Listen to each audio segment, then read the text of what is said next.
మరి హిడ్మా చేసిన తప్పే కదా.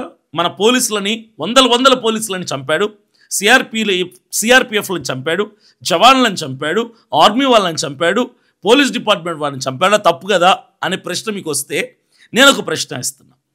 ఇప్పుడు ఈ టెక్నాలజీ ఇప్పుడున్నటువంటి జనరేషన్లో ఎవరిని ఎందుకు చంపుతున్నారు, అసలు ఏం జరుగుతుందని తెలుసుకోవడం చాలా ఈజీ.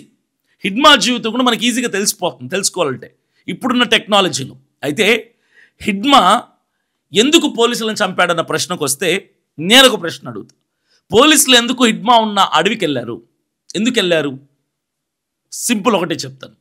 అడవిలో ఉన్నటువంటి చెట్లను కొట్టడానికి, అక్కడ ఉన్నటువంటి ఖనిజాలని దోచుకోవటానికి, వారిని వెళ్ళగొట్టడానికి, వారిని కొల్లగొట్టడానికి, ఆదివాసుల భూములని లాగేసుకోవటానికి చేసే ప్రయత్నంలో ప్రభుత్వాలు వారి స్వార్థంతో, పెద్ద కంపెనీల చేతిలో ఉన్న మన ప్రభుత్వాలు ఈ డిపార్ట్మెంట్ వాళ్ళని అడవికి పంపిస్తే, ఆ అడవిని ప్రొటెక్ట్ చేసుకుంటున్నటువంటి మావోయిస్టులు ఎవరైతే ఉన్నారో హిడ్మా వంటి వారు, వీరేం చేస్తారు?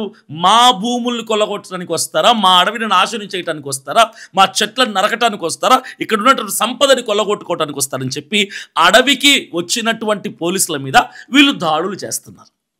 వీళ్ళు ప్రొటెక్ట్ చేసుకోవడానికి వీళ్ళు దాడి చేస్తున్నారు.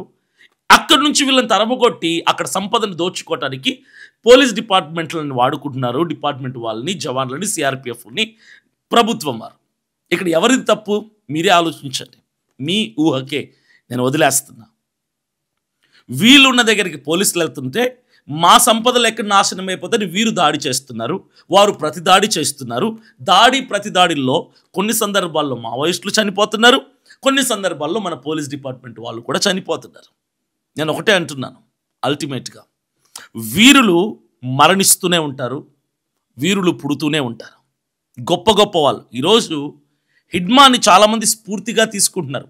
అంటే నేను ఒక మావోయిస్ట్ని సపోర్ట్ చేస్తున్నానా అని మీరు అనుకోవచ్చు. కాదు, నేను మావోయిస్ట్ని సపోర్ట్ చేయట్లా, అతని భావజాలంని సపోర్ట్ చేస్తున్నా.